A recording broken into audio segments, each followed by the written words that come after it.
Hey everybody, it's Basically Bold again, and we're coming at you with another video about the barn door that I made last weekend. With the video, one thing that I want to tell you right up front is if you're looking for a video on how to hang a barn door, this isn't a video for you to watch. It's not going to help you. I don't show how you hang the barn door. The reason why is I wanted to take it more on the angle of taking a basic barn door and making it bold. And so what we've done is my wife and I went to the home show in our area, and there were a couple of houses that had these barn doors in them, and they did a couple of things that I think are necessary to make this barn door real high quality and really pop in any doorway that you're going to put it in. So the video is going over a lot of that. I actually make the door from scratch, so if you stay tuned towards the end of the video, it'll show you actually how to make one of those barn doors on your own. It's really simple. So with it as well, something important to note is I got the kit from Lowe's, and the instructions in the kit are so easy. I show you a picture of the kit in here in just a little bit towards the end when I'm making the door, and it is something that I think you can completely do on your own. I don't think you need anybody else to do it. It's a one-person job, and I don't feel the need to actually show you how to do it because it's actually really easy. So here we go. Let's get started. Okay, well, let's get started. First off, I want to talk about why I'm doing what I'm doing in this part of the video. So what I'm doing is I'm trimming out this entryway from the bedroom into the bathroom. They basically just sheetrocked it and painted it. There's no sort of trim like you would get around any normal door, and we really wanted to do that. We went to the home show in our area where we live, and any high dollar home, if they're going to have any sort of entryway into one place or another that doesn't have a door or has a sliding barn door, they trimmed it out like I'm doing here in the video. And so, I mean, it's pretty self-explanatory. I'm not going to get into a whole lot of depth of talking you through it. You can pretty much just watch this and figure out how I did it. I used MDF board. That's basically just like the trim that goes around the bottom of your house and around the doors. And so I measured out the width of the pieces and cut them out, and then I put edges around it, and it was a really easy process. I don't think that you'll have too much of an issue if you choose to do that.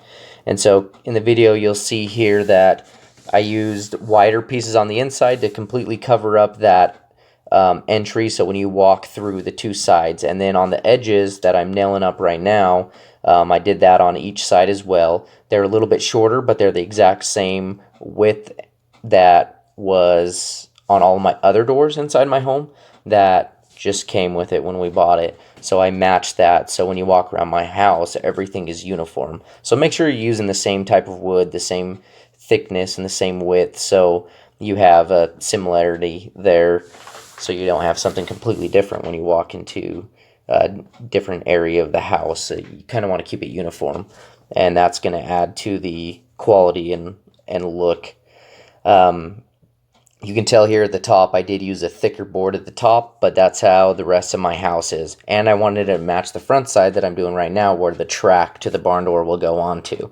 So I left a 1/2 inch gap overhang, because that's what the rest of my house had on all of the doors, so I just kept it uniform, besides obviously where the track's gonna go. So you can start to see that come together, how that really brings that entryway to life. It really gives it a more high quality look compared to just having it plain Jane with the sheetrock and the paint. And so, like I said earlier, all high quality homes, anything that's, costs a lot of money, is going to have some sort of trim around that entryway. And so we did that.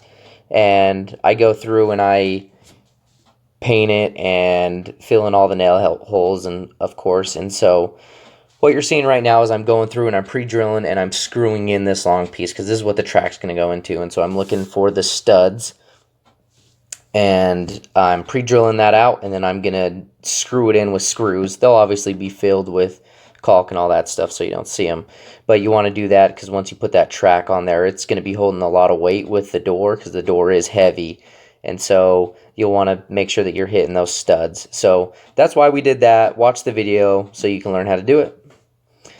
And this is kind of the finished product of it. It's not painted yet, so I got most of the nail holes filled in. You can see some of them still need to be filled in, but it just definitely gives it that higher quality look. It takes it from that basicness to that boldness that when you walk into the home, you will notice it a lot more than if we left it plain Jane when we did the barn door. So I hope you like it, and I hope that you do that on your home because it definitely adds a lot of value. Moving on to my favorite part of the project, the door.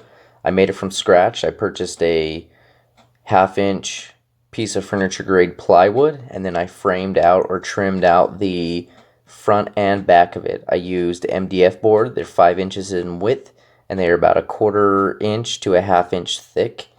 And if you watch here in the video, you'll see that I put on the 2 edges, and then I close off the ends and then put 3 pieces in the middle.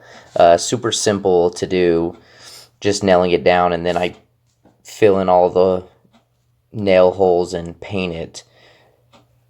The reason why I ended up building my own door, I had initially actually purchased a door, but it wasn't tall enough, so the gap going from the bedroom into the bathroom that you see in the video is actually 8 feet tall, and most of the doors inside of Home Depot and Lowe's were 6 feet. So I needed an 8-foot door, and standard piece of plywood is 8 feet. So I purchased the highest grade plywood I could, which ended up costing me, it was about $60 for the piece of plywood, but it ended up coming out with all of the wood and the materials that I needed to make the door. That's how much it cost to purchase a door anyways.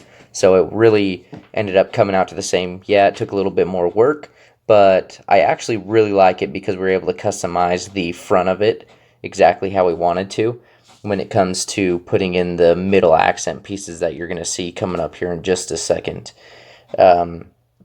And I made sure that all of these boards were really tight together as well. When I made my cuts, I double measured them and cut them a little big, and then slowly cut them down as I put them in so that they're really tight in there, so I didn't have to use as much caulk. So, and I used an exact space between that, so I had 2 big top and bottom, and then the small center area. And then I filled in all of the holes and then painted it, and I put 2 coats of paint on it, and it turned out awesome. Obviously, as you can see from the pictures, my favorite part of the project for sure.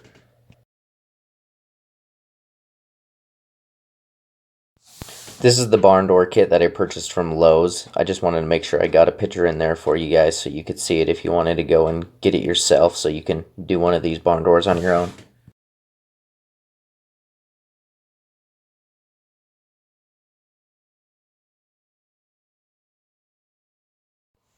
Hey everybody, if you liked our video, be sure to like and subscribe to our channel for future notifications of videos.